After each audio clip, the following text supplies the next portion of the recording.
पूर्णचन्द्रविलसत् स्मेराननं श्रीहरिं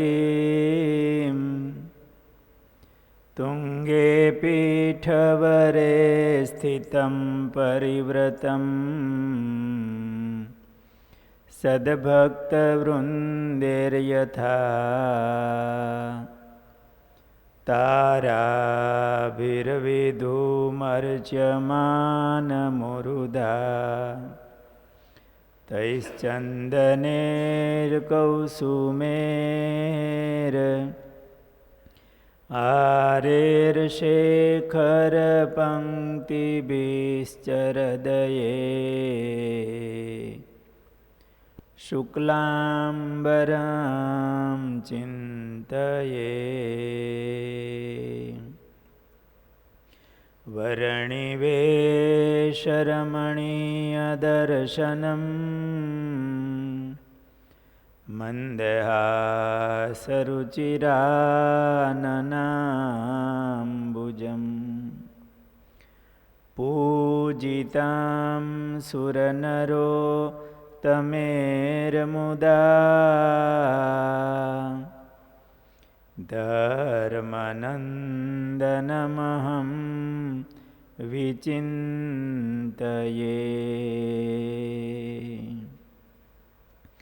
ॐ अवतारिणे श्री स्वामिनारायणाय नमो नमः। ॐ श्री हरिकृष्णाय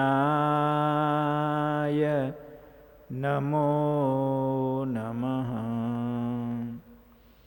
ॐ श्री पूर्णपुरुषोत्तमाय नमो नमः।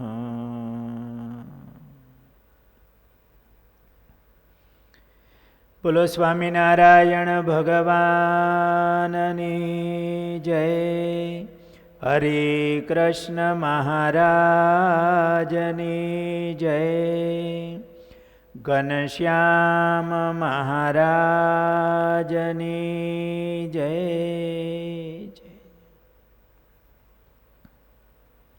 ઈષ્ટદેવ ભગવાન સ્વામિનારાયણ, પૂજ્ય ગુરુ મહારાજ, બ્રહ્મસત્રનો ઓનલાઈન લાભ લઈ રહેલા સર્વે વહાલા ભક્તજનો, પૂર્વકથાના પ્રસંગમાં સદગુરુ બાલમુકુદાસજી સ્વામી પાર્ષદ અર્જુન ભગતને વડતાલમાં દીક્ષા અપાવી ને જુનાગઢ પધાર્યા.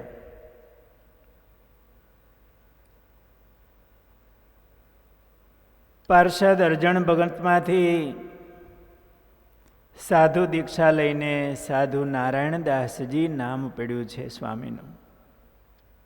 જુનાગઢ આવ્યા, હરિકૃષ્ણ મહારાજ, રાધારમણ દેવ, દેવોના દર્શન કરી, દંડવત કરી,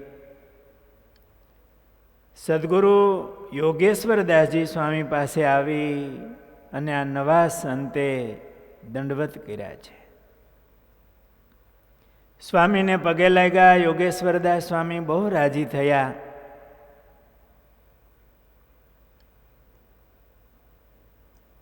સ્વામીએ નવદીક્ષિત સંત નારાયણદાસ સ્વામીને એવું કહ્યું, સાધુરામ, તમે સાધુની દીક્ષા લીધી, અમે ખૂબ રાજી થયા. આ ભગવા પહેર્યા એટલે આપણી ઉપર જવાબદારી ઘણી વધી જાય છે.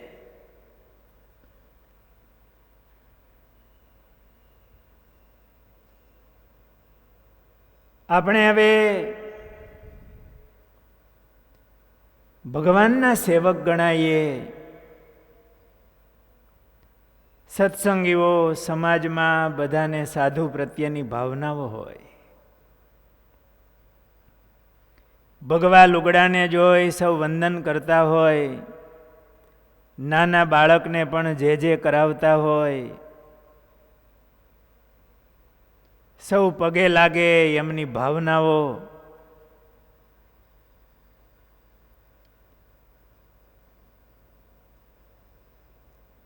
મહિલાઓ પણ દૂરથી પગે લાગતા હોય, સૌ મહિમા સમજતા હોય. આપણે હવે ભગવાનના સાધુ થયા એટલે આપણી જવાબદારી પણ ઘણી વધી જાય. માટે આપણે લીધેલા જે નિયમો એ ખૂબ શ્રદ્ધાપૂર્વક પાળવા જોઈએ. સાધુના જે પંચ વર્તમાન છે, નિષ્કામ, નિર્લોભ, નિર્સ્વાદ, નિર્સ્નેહ, નિર્માન, એ મહારાજની આજ્ઞા એ જીવનમાં બરોબર રાખવી, પાળવી અને સાધુતા દીપાવવી. યોગેશ્વરદાસ સ્વામીએ આવી ભલામણ કરી. યોગેશ્વરદાસ સ્વામી પણ એવા મહારાજના બહુ મોટા સાધુ હતા. એમનો કંઠ ચાલતો અખંડ સ્વામિનારાયણ સ્વામિનારાયણ. ગુણાતીતાનંદ સ્વામી એમને વચનામૃતના પગી કહેતા. મહારાજમાં ખૂબ હેતવાળા એ સદગુરુ હતા. એટલે પોતાના એક શિષ્યને રાજી થઈને ભલામણ કરી કે આપણે આ સાધુના દીક્ષા લીધી, હવે બરોબર વેહ ભજવવો અને અમે આજથી તમને 4 નિયમ આપી છીએ, તમે રાખશો?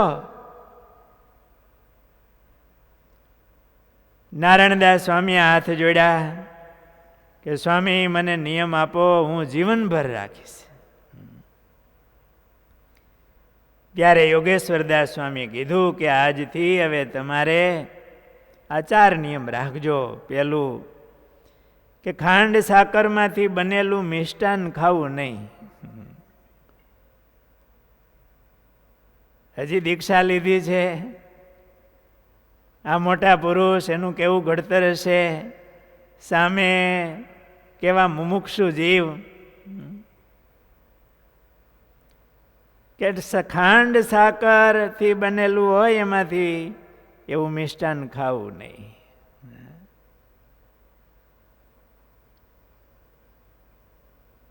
બીજું, 12 મહિનાની એકાદશીઓના નકોરડા ઉપવાસ કરવા. ત્રીજું, સાંજે ધૂન, કીર્તન, કથા, વાર્તા, નિત્ય નિયમ કર્યા પછી દરરોજ રાત્રિના 11 વાગ્યા પછી શું ત્યાં સુધી માળા કરવી, કંઈ સત્શાસ્ત્રનું વાંચન કરવું અને 11 વાગ્યા પછી હું.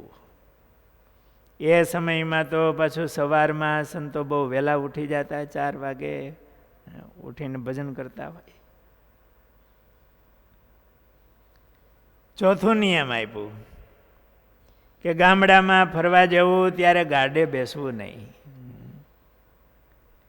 એ સમયમાં કંઈ વાહન હતા નહીં, એટલે એક ગામથી બીજે ગામ જવાનું હોય તો હરિભક્તો ગાડા જોડતા હોય. ગાડે બેસવું નહીં, ચાલીને જવું આવું. બીજા વડીલ હોય એ બેસે.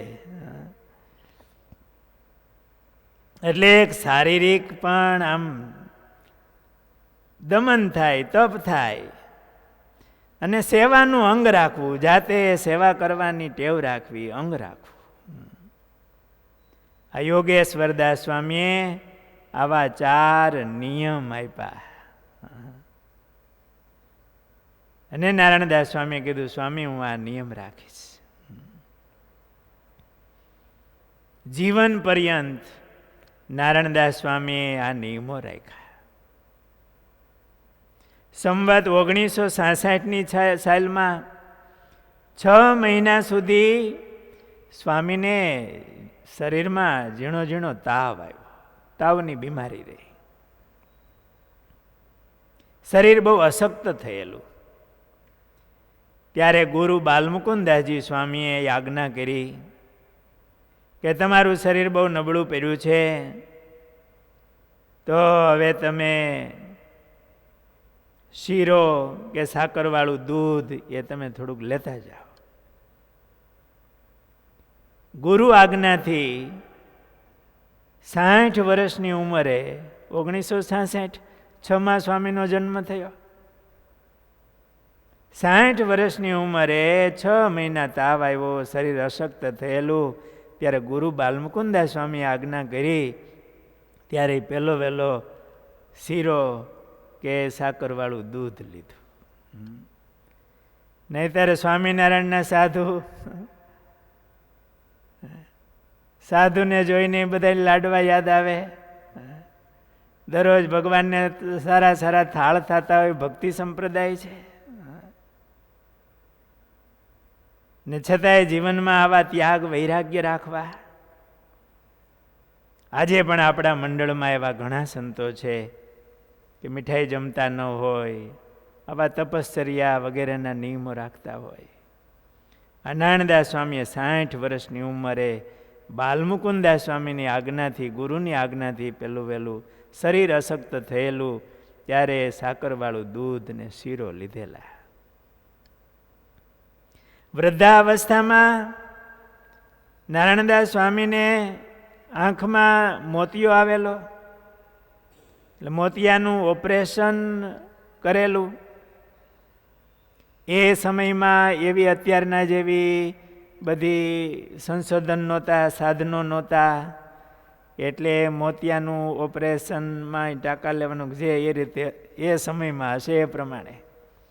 પણ ત્યારે ડૉક્ટરે કીધેલું, સ્વામીની વૃદ્ધાવસ્થા, અને ડૉક્ટરે કીધેલું કે તમારે થોડો શીરો લેવો. માંદા હોય, ઓપરેશન કરેલું હોય, વૃદ્ધાવસ્થા, એટલે સેવક સંતો હોય એ સ્વામીને ઠાકોરજી માટે શીરો બનાવ્યો છે, એમાં એલચી વગેરે મસાલા નાખી ઠાકોરજીને ધરાવી અને સ્વામીને જમવા માટે શીરો લાવ્યા. સ્વામી જમ્યા, પણ એમાં મસાલા નહીં ખાતા, એલચી વગેરે. એટલે સ્વામીએ કીધું, સાધુરામ, આ શરીરને ટકાવી રાખવા માટે ડૉક્ટરે કીધું ને આપણે શીરો લઈ, પણ એમાં મસાલાની જરૂર નહીં. અને એ વખતે મસાલાઓ પણ દુર્લભ હોય, કિંમતી હોય. સ્વામી કે આમાં મસાલાની જરૂર નહીં, ડૉક્ટરે મસાલાનું નથી કીધું, આ શરીરને ટકાવી રાખવા માટે શીરો જોઈ, મસાલો ન નાખો. કોઈ સ્વાદની કે મસાલાની જરૂર નથી.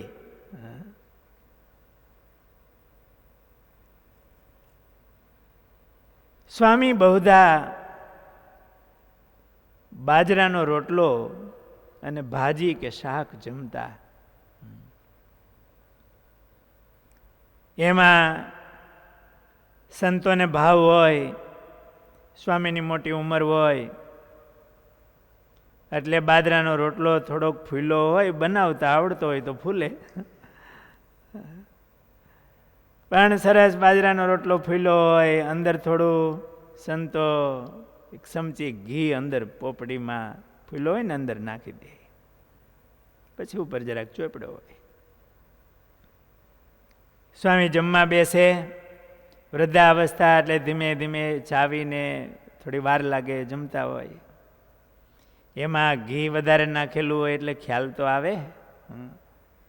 ત્યારે સ્વામી એવું કહેતા કે સાધુરામ,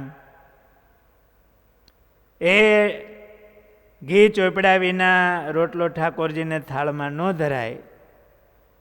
હોય તો આપણે ચોપડીએ ઠાકોરજી માટે બરોબર છે, પણ આવી રીતે વધારે ઘી નાખવાની જરૂર નહીં. જેવી રીતે આમ થોડોક ઉપર ચોપડી બરોબર છે, ભગવાનને થાળમાં ધરાયો હોય ધરાવવા માટે, પણ આવી રીતે વધારે ઘી ન નાખવું. હવે મોટી ઉંમરે પચે પણ નહીં અને આપણે સ્વાદ કરવો એ બરોબર નહીં. વૃદ્ધાવસ્થામાં પણ આવી જાગૃતિ રાખવા. નિષ્કુળાનંદ સ્વામી જેવો એમનો વૈરાગ્ય, એમનું નિર્સ્વાદી પણ એવું હતું જીવનભરનું. એકવાર સદગુરુ નારાયણદાસ સ્વામી મંડળ સાથે વિચરણ કરતા હતા. એમાં મોટા આકડિયા ગામ આવ્યા, ત્યાં રોકાણા. એ ગામની અંદર પિતાંબરભાઈ ત્રિવેદી બહુ સારા ભક્ત હતા. બાલમુકુદાસ સ્વામીના કૃપાપાત્ર, જૂના હરિભગત, બ્રાહ્મણ અને અતિ મહિમાવાળા. સંતો આવ્યા એટલે બહુ રાજી થયા અને એમણે કીધું, સ્વામી મારે સંતોને જમાડવા છે. કે સારું. પોતે બ્રાહ્મણ હતા. કે સ્વામી હું રસોઈ બનાવીશ. અને પવિત્ર બ્રાહ્મણ, મહારાજના ભક્ત. સંતો નારાયણદાસ સ્વામી વગેરે સંતો પધાર્યા. એમને બહુ આનંદ હતો, હરખ હતો. દૂધપાકની રસોઈ બનાવી. રસોઈ બની ગઈ, મહારાજને થાળ ધરાવાઈ ગયા. એટલે પિતાંબર ભગતે કીધું, સ્વામી તમે બધા સંતો બેસી જાઓ, હું પીરસીશ. સંતો બેઠા. સંતોની પંક્તિ થઈ. નારાયણદાસ સ્વામી બધા સંતો પંક્તિમાં બેસી ગયા. સંતોએ મહારાજને સંભાળીને ધૂન કરતા હોય, સ્વામી નારાયણ નારાયણ નારાયણ, આવી રીતની ધૂન બોલાય જમતી વખતે. મહારાજને સંભાળીને સંતો આમ ધૂન બોલતા હતા. અને આ પિતાંબર ભગત પીરસવા માટે આવ્યા. પેલા દૂધપાક લઈ આવ્યા. એટલે એક એક ડોયો દૂધપાક બધા સંતોના પત્તરમાં પીરસો. અને પછી દાળ લઈ આવ્યા. કારણ કે રસોઈ હોય એટલે શાક દાળ બધું બનાવ્યું હોય. દૂધપાક હતો એટલે પત્તરમાં પહેલાં એક એક ડોયો બધા સંતોને દૂધપાક પીરસો. પછી દાળની તપેલીને એવા ડોયો લઈને આમ દાળ પીરસતા જાય.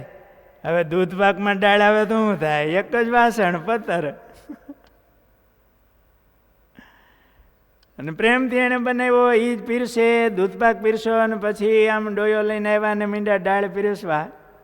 પણ એ જૂના હરિભગત હતા, બહુ મોટા સંતોને સેવેલા. ગુણાતાન સ્વામી, બાલમુકુદાસ સ્વામીના કૃપાપાત્ર. એટલે આમ પીરસતા જાય. સંતો ધૂન બોલતા હોય, પોતે આમ દાળનો ડોયો પીરસતા જાય ને સાધુને મોઢા મુજરાક જોતા જાય. કાનું મોઢું બગડે છે, ના પાડે છે, શું કરે છે. હવે આવા ભાવથી બનાવ્યું હોય, એણે જ બનાવ્યું, એની રસોઈ પીરસે. અને દૂધપાક એવો સરસ મજાનો બનાવેલો પત્તરમાં જ હોય ને એમાં પાછું દાળ પાછી નાખે. એટલે જરાક મોઢું તો અથવા તો આમ ના પાડવાનું મન થાય કે ભાઈ દાળ નથી જોતી એમ. પણ આ સંતો એમણે ખાસ નારાયણદાસ સ્વામી એને સામે જોયું. સ્વામીની મોઢાની રેખ જરાય બદલી નહીં. એ જ ભાવથી મહારાજને સંભાળતા હતા. સંતોને બધાને પીરસું. આ પિતાંબર ભગત એને બરોબર આમ જોયું, દર્શન કર્યા. એને થયું કે નહીં, આ ખરા સાધુ છે. જૂના હરિભક્તોએ કેવા સાધુની પરીક્ષા કેવી લઈ લે કે આ સ્વાદિયા છે, નિર્સ્વાદી છે, કેવા છે. નારાયણદાસ સ્વામીની રેખા બદલી નહીં. મહારાજને સંભાળીને એમ ધૂન કરતા હતા. પછી તો આ પિતાંબર ભગત બીજી વાનગી પૂરી કે રોટલી ન લાવ્યા. એકદમ બીજું વાસણ લઈ આવી નારાયણદાસ સ્વામી પાસે આવીને કે સ્વામી આમાં રાખી દો. સ્વામી કે નહીં, અરે મા બાપ, આ દૂધપાક ને દાળ ને બધું ભેગું થયું. ના, આ તો મહારાજની પ્રસાદી છે. સ્વામીએ પાછું આપ્યું નહીં, તો મહારાજની અમને આજ્ઞા, અને આ તો મહારાજનો પ્રસાદ છે. એને એવી એમાં અમે નજર નહીં હોય અને આવી રીતે પરીક્ષા લઈ લીધી. કે આ ખરા સાધુ છે, એવી એમને ભાવના થઈ. આ વાત શાસ્ત્રીજી મહારાજ કરતા અને પીતાંબર ભગતે આવી પરીક્ષા લીધેલી. સ્વામી નિર્સ્વાદી વર્તમાન વાળા હતા. જીવન પર્યંત એને બાજરાનો રોટલો, શાકભાજી એ જેમાં. ગુરુદેવ શાસ્ત્રીજી મહારાજ વાત કરતા કે જ્યારે જ્યારે સ્વામી ભેગું રહેવાનું મળ્યું ત્યારે સ્વામીને માટે રોટલો હું બનાવતો, રોટલો ભાજી. સ્વામીને થોડો કડક રોટલો ફાવે, એને ફાવે એવો રોટલો બનાવી ભાજીને સ્વામી જમતા. નારાયણદાસ સ્વામી મોટા સંતો ભેગું એમનું ઘડતર થયેલું. ગુણાતીતાનંદ સ્વામીના દર્શન, રાજીપો, બાલમુકુદાસ સ્વામી, યોગેશ્વરદાસ સ્વામી, એ વખતના મોટા સાધુઓ, મોટા ભક્તો. એમના જીવનમાં એમણે ખાસ સૂત્ર રાખેલું, વ્યર્થ કાલો ન નેતવ્યો ભક્તિમ ભગવતો વિના. વ્યર્થ કાળ કાઢવો નહીં. નાની મોટી સેવાઓ સંભાળતા હોય અને નવા સાધુ થયા હોય ત્યારે મોટા સંતોનું એક ઘડતર હતું. એ નાની મોટી મંદિરની સેવાઓ સંભાળતા હોય, સાથે સાથે કીર્તનો વગેરે કંઠસ્થ કરે અને એ સેવા કરતા કરતા એનું ગાન કરતા હોય. સેવા સાથે એવું ભજનનું અંગ પાડે. આ નારાયણદાસ સ્વામીએ ઘણું કંઠસ્થ સ્વામીએ કરેલું.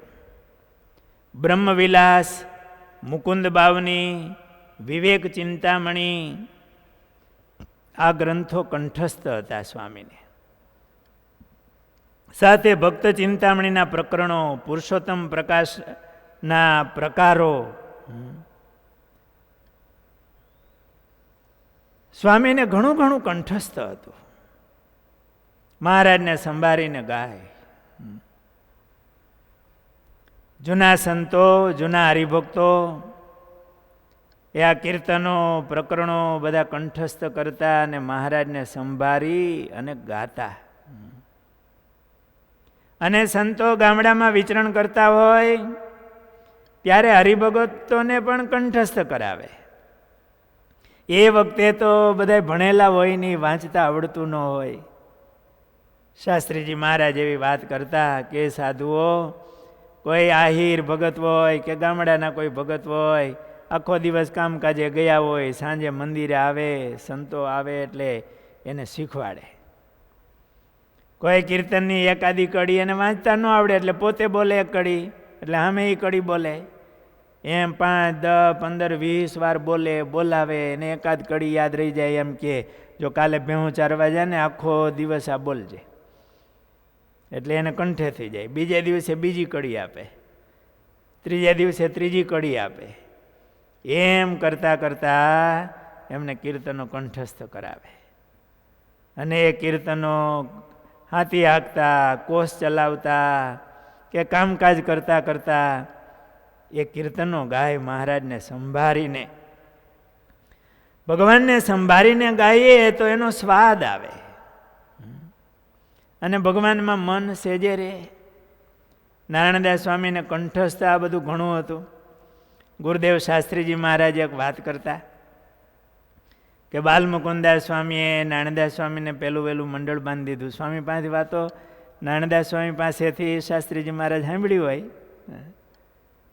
કે નવું મંડળ બંધાણું, તે સાધુ ભેળા એવા નહીં. તે મનમાં થયું કે એમાં કોઈ સાધુ હોય તો આપણે અનુકૂળતા રે, આપણા કરેલા સાધુ હોય તો. સ્વામીએ કોઈ હરિભક્તોને કહી રાખેલું, એવો કોઈ દૈવી મુમુક્ષુ જીવ દેખાય તો વાત કરજો જરા. એમાં એક 40 વર્ષની ઉંમરના એમને કોઈએ કીધું ને સ્વામીને મળ્યા ને સ્વામી કે સારું જોડમાં હાલશે. એમને દીક્ષા અપાવેલી ને શ્યામ સુંદરદાસ નામ રાખેલું શ્યામ સુંદરદાસ સ્વામી. પણ સ્વામી એવી વાત કરતા કે ગામડે જાય, નાવા જાય, સવારમાં વહેલા ઉઠીને નદીએ આ ઓજત ઉબણ વગેરે નદી હોય, શિયાળાનો ટાઈમ હોય, નદીએ નાવા ગયા હોય. પહેલાં તો કાંઈ ગામડામાં કેવી વ્યવસ્થાઓ નહોતી, નદીએ તળાવે કે કૂવે નાવા જવાનું હોય. વહેલા સવારમાં નદીએ નાવા જાય, ઉઠાડી તૈયાર થાય અને નદીએ નાવા જાય. સ્વામી કે હું તો પરવારી જાઉં, અને એ તો હજી ઓલો લોટો લઈને દાંતણ લઈને food food food food food food કરી રાખે. કે નાઈને તૈયાર થઈને બેહ્યું અને મને કંઠસ્થ ઘણું એટલે બધું બોલું, મુકુંદ બાવની ને એ બધા ભક્ત ચિંતામણીના પ્રકરણો અને ગાવ. પછી વળી કવેલા એ હવે ઓઠ ઓઠ હવે નાઈ લે, તૈયાર થા, પણ કે દાંતણ તો કરવું જોઈએ ને. એમ કરીને નાય, ધોતિયાનો કછોટો વાળે. હવે ધોતિયું પહેરે જાજો ટાઈમ કાઢે, ઘાલ ભેગો ચાદર ઓઢાડીને ભેગા લઈ લે. કે પછી મંદિરે આવીને પછી કે હવે કરી રાખીએ. એ 15-20 મિનિટ તો ધોતિયું પહેરતા કરે, કે પાટલી આમ વાળે ને આમ વાળે. પણ સ્વામી કે એ પવન ટાઢ હોય, પવન હોય, પણ હું તો મહારાજને સંભાળીને કંઠસ્થ હોય ને એ બધું બોલું, રસ્તામાં બોલતા આવે. સ્વામીને કંઠસ્થ ઘણું હતું અને સ્વામીએ ગાતા. સ્વામીના જીવનમાંથી આ પ્રેરણા લીધા જેવી છે. ગુરુદેવ શાસ્ત્રીજી મહારાજને પણ ઘણું કંઠસ્થ હતું. સ્વામીએ આપણા મંડળમાં પ્રવર્તાવ્યું છે. આજે પણ આપણા મંડળમાં ઘણા સંતોને ઘણું ઘણું કંઠસ્થ હોય. 64 પદી, ભક્ત ચિંતામણીના પ્રકરણો, કીર્તનો, પ્રભાતિયાઓ વગેરે. ઘણા હરિભક્તોને પણ એટલું કંઠસ્થ, 300 કીર્તનો કંઠસ્થ હોય. આપણે બ્રહ્મસત્રમાં હરિભક્તો આવે, એની હરીફાઈઓ હોય, કેટલું કંઠસ્થ. અમેરિકામાં દેવરાજિયા ગામના વલ્લભ બાપા ગજેરા ગયા વર્ષે મહારાજના ધામમાં ગયા. એમને કેટલા કીર્તનો કંઠસ્થ. બસ આખો દિવસ એ ખુરશી બેઠા બેઠા કીર્તનો ગાયા રાખે, પુસ્તકની જરૂર ન પડે. ભગવાનના ભક્તોએ કંઠસ્થ કરવું જોઈએ. કંઠસ્થ કરેલું હોય અને ભગવાનને સંભાળીને ગાઈએ તો એનો સ્વાદ આવે. અને આપણું મન સેજે સેજે અમારીએ, મન આઘું પાછું જાય તો આગલી કડી અટકી જાય. નારાયણદાસ સ્વામીને કંઠસ્થ ખૂબ હતું. સેવાનું પણ એવું જબરું અંગ હતું.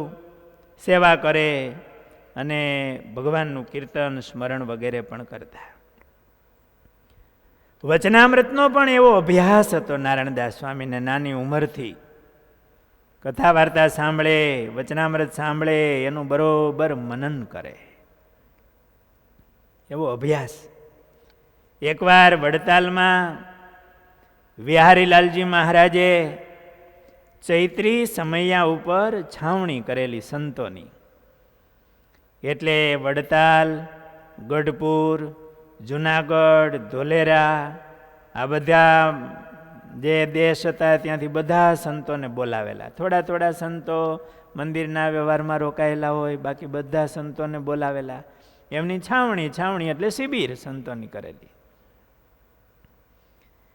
એમાં એ વખતે વિહારીલાલજી મહારાજ મોટા મોટા વિદ્વાન સંતો પણ ઘણા હતા. અને એવી સંતોની સભા થાય, કથા વાર્તા થાય, આચાર્ય મહારાજ પણ બેઠા હોય, મોટા મોટા સંતો બધા. અને સેવામાં પણ સંતોના વારા હોય રસોડામાં. કે આજે ગઢપુર દેશના સંતો રસોડામાં હોય, એક દિવસ જુનાગઢ દેશના, કે એવી રીતે વારા ગોઠવેલા હોય. એટલે બીજા સંતો સભામાં હોય, પેલા સેવા કરતા હોય, થાળ વગેરે. એમાં એક દિવસ સભા ચાલુ હતી અને એક વિદ્વાન બ્રાહ્મણ આવ્યા. વિદ્વાન બ્રાહ્મણ આવ્યા એટલે એમનું સ્વાગત કરીને આગળ બેસાડ્યા છે સભામાં. વિહારીલાલજી મહારાજ પણ સભામાં બેઠેલા. એ વિદ્વાન બ્રાહ્મણે હાથ જોડ્યા અને મહારાજ શ્રીને હાથ જોડી અને કહ્યું કે આપની રજા હોય તો મારે એક પ્રશ્ન પૂછવો છે. એમનો મને આપના વિદ્વાન સંતો છે તો મને સંતોષ થાય એવો મને જવાબ મળે એવી મારી જિજ્ઞાસા છે, ઈચ્છા છે. એટલે બિહારીલાલજી મહારાજે એ બધા વિદ્વાન સંતો આ ત્રણેય દેશમાંથી આવ્યા હોય એને આમ નજર કરી અને જોયું. સંતોએ પણ એટલા એ વખતે ભણેલા અને વિદ્વાન સંતો એ પણ બરોબર સાવધાન થઈ ગયા અને મહારાજ શ્રીને કીધું ભલે પૂછે. અને એ વખતે શાસ્ત્રાર્થો થતા. શાસ્ત્રાર્થમાં જો પરાજય થાય તો ઘણી નામોસી ગણાતી અને આખા સંપ્રદાયનું પેલું ગણાય. એટલે બહુ આમ સાવધાની રાખીને વિજય મેળવવો જ રહ્યો એમ. એ વખતે ભૂદેવે પ્રશ્ન કર્યો કે તમારો સંપ્રદાય વિશિષ્ટાદ્વૈત સિદ્ધાંતને માને છે, રામાનુજાચાર્યજીના સિદ્ધાંતને. એમાં આત્મા અને અક્ષરને પરમાત્માનું શરીર માને છે. તો મારો પ્રશ્ન એ છે કે શરીર હોય એ તો નાશવંત હોય અને આત્મા અને અક્ષર તો અવિનાશી છે, તે પરમાત્માનું શરીર કઈ રીતે કહી શકાય? આ વિદ્વાન બ્રાહ્મણે પ્રશ્ન પૂછ્યો એટલે વિદ્વાન સંતો બધા બેઠા હતા. એ તો રામાનુજ ભાષ્યને ટાંકીને એના જવાબ મીંડા આપવા, કંઈક શાસ્ત્રના શ્લોક કે એવી રીતનું ટીકાઓને યાદ કરી અને આમ જવાબ મીંડા આપવા, પણ પ્રશ્નનું સમાધાન થાય નહીં. બ્રાહ્મણ આમ પૂરેપૂરો એને તર્ક કરે, સામે એને જવાબ આપવાના હોય, સમાધાન થાય નહીં. આવડી મોટી સભા બેઠેલી. નારાયણદાસ સ્વામી સેવાનું જબરજસ્ત અંગ, પણ સાથે સાથે કથાના પણ એવા પીપાસુ હતા. અને એ દિવસે જૂનાગઢના સંતો રસોડામાં સેવામાં હતા. એટલે રસોડામાં થોડી તૈયારી થઈ ગઈ હશે એટલે નારાયણદાસ સ્વામી બહુ કથાના પીપાસુ ને એટલે પાછા આમ સભાના પાછળ ભાગમાં આવીને શું ચાલે છે એ આમ સાંભળવાની જિજ્ઞાસાથી જરા આવ્યા હોય. એમાં પ્રશ્ન સાંભળેલો. વળી પાછા ભંડારમાં સેવા કરવા ગયેલા. થોડી વારે પાછું કરીને પાછા આવ્યા, પણ હજી તો પ્રશ્નનું સમાધાન નહોતું થયું. સભા એકદમ સ્થિર થઈ ગઈ હતી. સ્વામીને બધાને એમ થયું કે આ જો જવાબ ન અપાય તો આપણો પરાજય થાય. નારાયણદાસ સ્વામીએ પ્રશ્ન તો સાંભળેલો હતો. સભા સ્થિર થઈ ગઈ હતી. અડધો કલાકે સ્વામી પાછા આવ્યા ને હજી જવાબ અપાણો નહોતો. એટલે નારાયણદાસ સ્વામી આમ સભાની સાઈડમાં આમ થોડાક નજીક આવ્યા. ટૂંકી ધોતી પહેરતા, એ સેવાનું અંગ, વૈરાગ્યવાન સાધુ, સેવાભાવી સાધુ. બિહારીલાલજી મહારાજની નજર નારાયણદાસ સ્વામી ઉપર ગઈ. એટલે નારાયણદાસ સ્વામીએ જરાક આમ હાથ જોડ્યા છે. એટલે મહારાજ શ્રી થોડુંક સમજી ગયા. કેમ સાધુરામ, તમારે કંઈ કેવું છે? જવાબ દેવો કંઈ? હા મહારાજ, હું ભણ્યો નથી, પણ મને જે સમજાય છે વચનામૃતમાં મહારાજે કીધું એ વાત કરું. એમ કરીને નારાયણદાસ સ્વામીએ એ સભામાં વાત કરી કે વ્યાપ્ય, આધીન, અસમર્થ ભગવાનની આગળ ભગવાન તો વ્યાપક, આધાર ને સમર્થ છે, અને આત્મા અને અક્ષર એ વ્યાપ્ય છે, આધીન છે અને ભગવાનની આગળ અસમર્થ છે. માટે એ ભગવાનનું શરીર કહેવાય. મહારાજે ગરડા પ્રથમ પ્રકરણના 64માં વચનામૃતમાં શરીરીનું વચનામૃત છે, સ્વામી સેવક ભાવનું. નારાયણદાસ સ્વામીએ કીધું કે આવી રીતે આત્મા અને અક્ષર એ ભગવાનનું શરીર છે. આ વાત સાંભળી અને પેલા વિદ્વાન બ્રાહ્મણ હતા ને એમણે કીધું કે નહીં, જવાબ બરોબર, સાચો. અને પછી એ બ્રાહ્મણે સ્વીકાર્યું કે હું તમારું વચનામૃત વાંચીને જ મારો પ્રશ્ન લઈ આવ્યો હતો. પણ બહારનો બ્રાહ્મણ, અને એને વિદવત્તાથી પ્રશ્ન કર્યો એટલે બધા શાસ્ત્રોમાંથી ખોળવા માંડ્યા, વાત કરવા માંડે, સમાધાન થાય નહીં. બ્રાહ્મણે આ જવાબ સ્વીકાર્યો. વિહારીલાલજી મહારાજ બહુ રાજી થઈ ગયા કે આ જુનાગઢ વાળા અભણ સાધુ વચનામૃતના પ્રખર અભ્યાસી છે, એણે આજ આપણી લાજ રાખી. અને મહારાજ રાજી થયા. નહીતર સ્વામી તો ભણેલા એટલું હતા. શાસ્ત્રીજી મહારાજ એવું કહેતા કે સ્વામી સાઇન કરે ને તો નારણ દા, નારાયણ દાસ એમ ન લખતા, નારણ દા. આટલી સાઇન કરતા સ્વામીને આવડતું, વધારે લખતા નહીં. પણ એને કંઠસ્થ એટલું હતું, શાસ્ત્રોનો, વચનામૃત વગેરેનો અભ્યાસ, મનન. નારાયણદાસ સ્વામી વચનામૃત ઉપર કથા કરતા, બહુશ્રુત હતા, એટલે ઘણું શાસ્ત્રોને પણ ખૂબ સાંભળતા. ગુરુદેવ શાસ્ત્રીજી મહારાજ એવું કહેતા કે અમારી નાની ઉંમર સ્વામીની કથા સાંભળી અને પછી સાંજે મંદિરની પ્રદક્ષિણામાં જતા રહી હરખે હરખા સાધુ. અમુમુક્ષુ જિજ્ઞાસુ સંતો હોય, 4-5 સંતો ભેગા થઈ અને સ્વામીએ જે કથા કરી હોય ને એનું મનન કરી કે આજે સ્વામીએ શું વાત કરી, શું કથા કરી. અને નારાયણદાસ સ્વામી એ કથા શ્રવણના વ્યસની હતા. જેવું એનું સેવાનું અંગ હતું એવું જ કથા કરવી, સાંભળવી એવું સ્વામીનું અંગ હતું. ગુણાતીતાનંદ સ્વામીએ વાતોમાં લખ્યું છે કે જ્ઞાન શીખતો જાય ને સેવા કરતો જાય એ વધે. મહારાજે વચનામૃતમાં પણ એ કીધું કે આ શુકમુનિ છે એનો ચડતો ને ચડતો રંગ.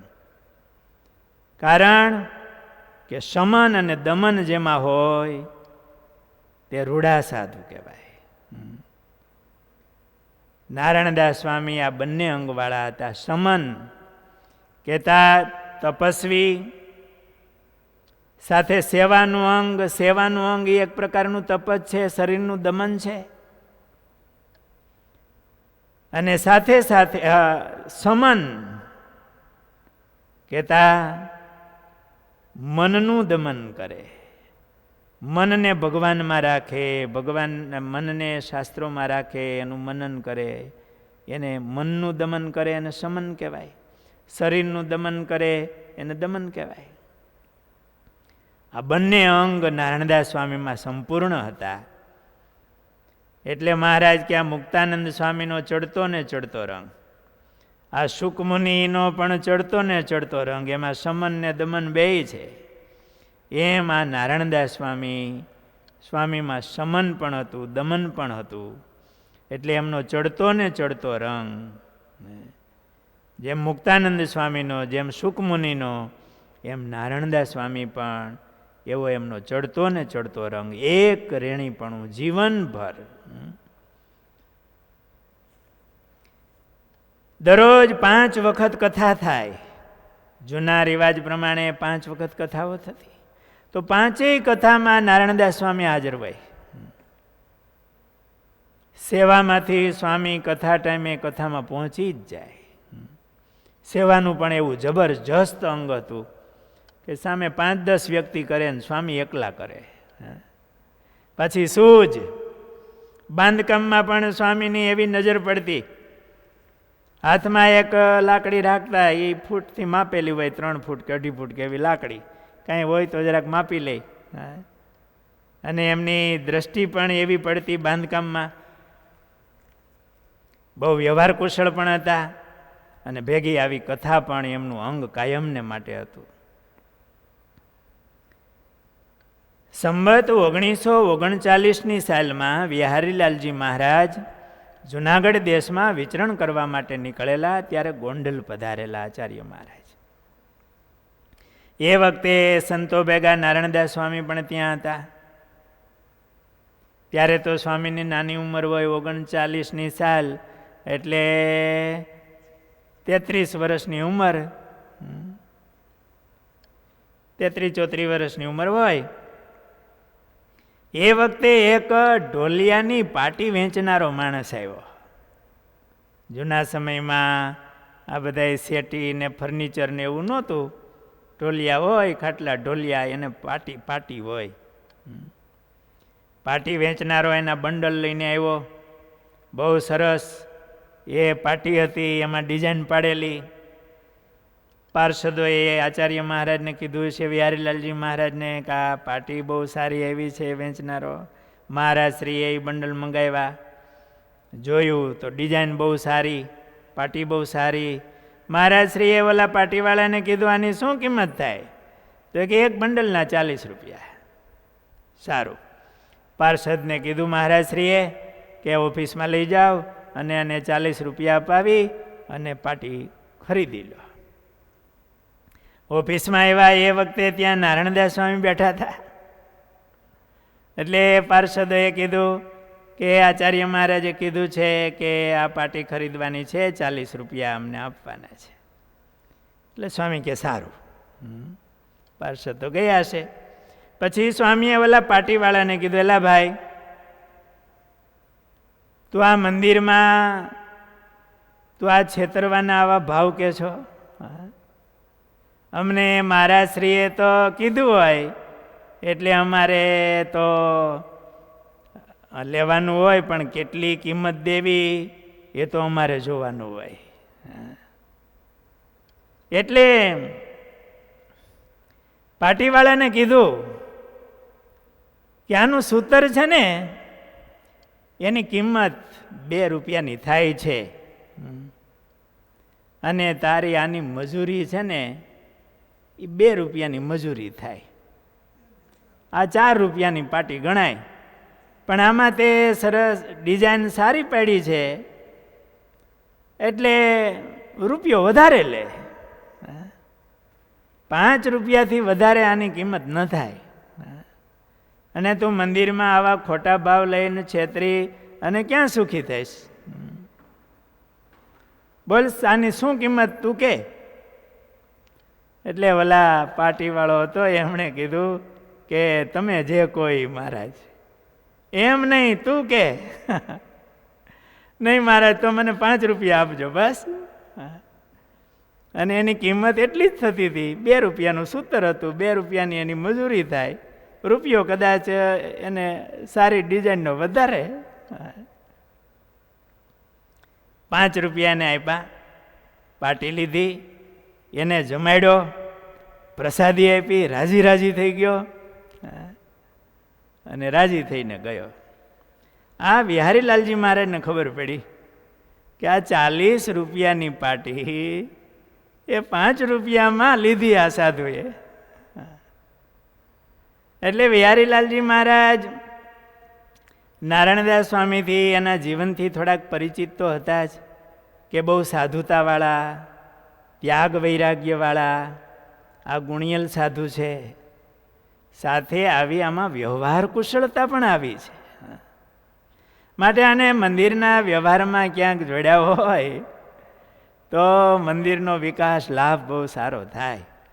આવું વિહારીલાલજી મહારાજે એવું આમ પરીક્ષા કરી લીધી, જોયું એણે.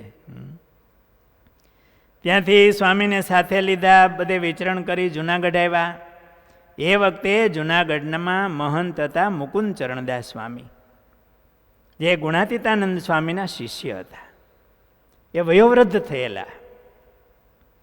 એટલે મહારાજશ્રીએ મુકુંદચરણદાસ સ્વામીને કીધું કે સ્વામી, તમારી હવે ઉંમર થઈ, તમારી મદદમાં સાધુની જરૂર હોય તો અમને એમ લાગે છે કે આ નારાયણદાસ સ્વામીને તમારી ભેળા રાખી તો તમને ટેકો રહે અને એને પણ થોડો અનુભવ થાય.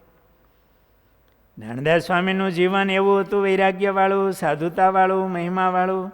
એટલે મુકુંદચરણદાસ સ્વામી પણ રાજી થયા કે સારું મહારાજ, તો બહુ સારું, તમે મારી ભેગા રાખો. એટલે એમને સહાયક તરીકે ભેગા રાખ્યા. એક વર્ષ થયું અને મુકુંદ ચરણદાસ સ્વામી મહારાજના ધામમાં ગયા. પછી મુખ્ય કોઠારી તરીકે જુનાગઢ દેશમાં જે કોઠારી હોય અને એમાં ગુણાતીતાનંદ સ્વામીના સ્થાને કહેવાય એટલે એમને સૌ મહંત કહેતા. નારાયણદાસ સ્વામીને 1940માં નિયુક્ત કર્યા. એટલે એમની 36 વર્ષની ઉંમરે નારાયણદાસ સ્વામી જુનાગઢ મંદિરના મહંત થયા અને 40 વર્ષ સુધી જુનાગઢ મંદિરની મહંતાઈ કરી. ગુણાતીતાનંદ સ્વામી 40 વર્ષ મહંત રહ્યા હતા અને નારાયણદાસ સ્વામી પણ 40 વર્ષ સુધી મંદિરમાં મહંત રહ્યા. છતાંય એમનું જીવન બહુ આદર્શ હતું. એમનો ત્યાગ, વૈરાગ્ય, અનાસક્ત ભાવ, મહારાજની ભક્તિ એ નિષ્કુળાનંદ સ્વામી જેવા વૈરાગ્યવાન હતા અને નિષ્કુળાનંદ સ્વામીના હૃદયમાં જેવી ભક્તિ હતી ને એવી ભક્તિ નારાયણદાસ સ્વામીના જીવનમાં હતી. ગુરુદેવ શાસ્ત્રીજી મહારાજ સ્વામીને સંભાળતા ને નારાયણદાસ સ્વામીને ત્યાં સ્વામીનું હૃદય ભરાઈ જતું હતું. કહો એ કેવા સાધુ એમ. એ નારાયણદાસ સ્વામી એમણે મંદિરની સેવા એવી કરી, મોટી હવેલી બાંધી, મંદિરના ઘણા વિકાસ કર્યા, હરિભક્તો માટેની ઉતારાવાની વ્યવસ્થાઓ, મંદિરોના નિર્માણો વગેરે ખૂબ મંદિરની સગવડતા માટે કોઈ કચાશ રાખી નહીં, સેવાઓ માટે. પણ પોતાના અંગત જીવનમાં એકદમ અનાસક્ત ભાવ. 40 વર્ષ મહંત રહ્યા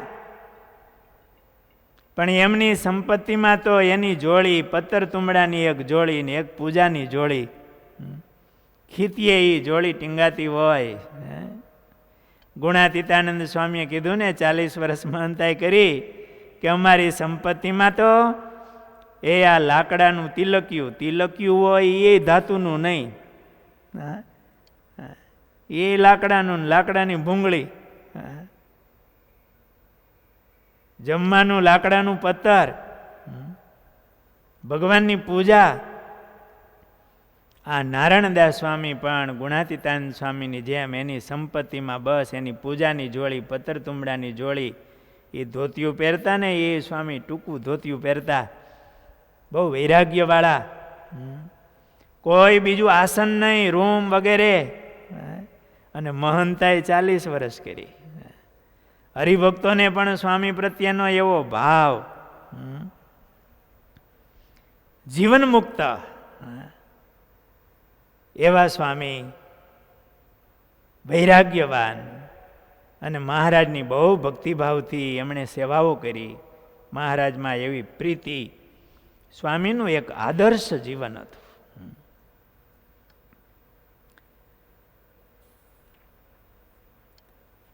સ્વામીએ એ વખતે જુનાગઢ મંદિરમાં, અત્યારે જે મંદિર છે એનાથી ઉગમણી બાજુ જગ્યા હતી, એ નવાબ સરકારની જગ્યા હતી. કેટલાક દ્વેષી લોકો એમણે ત્યાં મસ્જિદ થાય એવું ઈચ્છતા હતા. હાવ મંદિરની બાજુમાં મસ્જિદ થાય અને જગ્યા નવાબની. એ વખતે જુનાગઢની ગાદીએ નવાબ રસુલ ખાનજી હતા. એમણે કોઈએ વાત પહોંચાડી એટલે નવાબને પણ ઈચ્છા થઈ કે ત્યાં મસ્જિદ કરીએ. હવે જગ્યા એની અને નવાબને પણ ઈચ્છા હોય તો હવે એને કોણ રોકે? એ વખતે બાલમુકુદાસ સ્વામી, યોગેશ્વરદાસ સ્વામી, આ મોટા મોટા સંતો, એમણે મહારાજને પ્રાર્થના કરી કે મહારાજ આનો રસ્તો તો હવે તમે કાઢો તો જ નીકળે. કારણ કે રાજા પણ એ જમીન એની, એને મસ્જિદ કરવાની ઈચ્છા તો એને કેવી રીતે વિનંતી થાય ને કેમ બંધ રહે? એટલે આ સંતોએ મહારાજને પ્રાર્થના કરી, મહારાજ આમાં તો રસ્તો કંઈક તમે કાઢશો તો મહારાજ રસ્તો નીકળશે, એવી મહારાજને પ્રાર્થના કરી. હવે એ સમયમાં દૈવ યોગે નવાબ સાહેબનું અવસાન થયું. એટલે એમની નાની ઉંમરના શાહજાદા મોહબ્બત ખાન ગાદીએ આવ્યા. બહુ નાની ઉંમરના હતા, એટલે એ તો નિર્ણયો બધા લઈ ન શકે. એટલે એ વખતે દિવાન હતા બાહુદ્દીનજી, એ રાજ્યનો વહીવટ સંભાળતા. એટલે એમની માથે બધી જવાબદારી કહેવાય. નવાબ તો બહુ નાના હતા. અને આ બાહુદ્દીનજી હતા, એમને ગુણાતીતાન સ્વામીની આશીર્વાદથી આગળ વધેલા. સંપ્રદાયની બહુ પ્રસિદ્ધ કથા છે. એમને મંદિર પ્રત્યે, સંતો પ્રત્યે ભાવ હતો. સંતોના ધર્મ સંકટની એમને જાણ હતી. કોઈ સ્વામીએ હરિભક્તો દ્વારા દિવાન સાહેબને વાત પહોંચાડી હશે, એમને બધી જાણ હતી. એટલે એ દિવાને નિર્ણય લીધો કે અત્યારે જુનાગઢમાં ઘણી મસ્જિદો છે, માટે વધારે મસ્જિદની જરૂર નથી. રાજ્ય ખર્ચો કરવો યોગ્ય નથી. મસ્જિદો ઘણી છે, એટલે હવે વધારે રાજ્ય ખર્ચો કરવાની જરૂર નથી. અને એવો નિર્ણય લીધો, બંધ રાખ્યું. અને કુનેહથી આ રાજ્યની જમીનની હરાજી કરાવી. અને એ હરાજીમાં મંદિરને એ જમીન અપાવી. મંદિરને અડીને જ પૂર્વ ભાગમાં એ મંદિરને જગ્યા મળી. અને ત્યાં સદગુરુ નારાયણદાસ સ્વામીએ હવેલી બાંધી. ઉતારાની ઘણી અગવડતાઓ હતી. નીચે મોટો સભા મંડપ વગેરે પણ થાય, ઉપર બધા ઉતારા થાય, આચાર્ય મહારાજના ઉતારા વગેરેની વ્યવસ્થા થાય. બહુ ભવ્ય હવેલી હતી, હમણાં સુધી હતી. હમણાં થોડા વર્ષો પહેલાં એ હવેલી કાઢી અને ત્યાં ત્યારે બહુ એવું ભવ્ય બિલ્ડિંગ ઉતારાનું બનાવ્યું છે. પણ એ જ જગ્યાએ એ હવેલી હતી, એ સદગુરુ નારાયણદાસ સ્વામીએ બાંધેલી હતી. સ્વામીની આમ બાંધકામમાં સૂજ, એ હવેલીને કોઈ જોવે ને એનો ફોટો તોય ખ્યાલ આવે કે કેવી ભવ્ય હવેલી. એ આખી ઇમારતી લાકડાથી સ્વામીએ બાંધેલી હતી. સ્વામીએ મંદિરમાં પાણીની અગવડતા હતી, એટલે પાણીની ટાંકીની જરૂર. મંદિરમાં સાધુઓ ઘણા, પાણીની તકલીફ હોય, એટલે મોટો પાણીનો સ્ટોરેજ થાય એ જરૂર હોય. સિંચીને કે કોહ હલાવીને કેટલો ટાઈમ બધું કેવી રીતે મંદિરના વ્યવહારો ચલાવવા. એટલે સ્વામીની પોતાની દ્રષ્ટિ, સ્વામીએ એક મિસ્ત્રી કાનજીભાઈને બોલાવ્યા સાવરકુંડલાથી. અને મંદિરની સામેની જે વાડીનો ભાગ છે એમાં એક ટાંકી બનાવી. કે આમ નીચે સ્વામીએ કીધું કે કાનજીભાઈ આપણે આમ કમાન્ડ લઈને ટાંકી બનાવી તો થોડીક ઊંચી થવી જોઈએ, એટલે પાણી ઓટોમેટિક મંદિરમાં બધું આવે. કે આમ કમાન્ડ લઈને મોટી ટાંકી બનાવી તો સ્વામીએ કાનજીભાઈને સલાહ આપી. કાનજીભાઈ મિસ્ત્રી હતા, કે સ્વામી થઈ જાય. અને એ વખતે 100 ફૂટ પહોળી અને 150 ફૂટ લાંબી, 100 ફૂટ પહોળી અને 150 ફૂટ લાંબી કમાઈન વાળું બાંધકામ કરી અને એવડી મોટી ટાંકી કરી હતી કે પાણીનો એટલો સ્ટોરેજ થાય અને પાણી ખૂટે નહીં. ત્યાર પછી સ્વામીએ ઘણી મંદિરની સેવાઓ કરી, હનુમાનજી ગણપતિ વગેરેની. એ આગળની કથાઓ એ આવતીકાલે લેશું.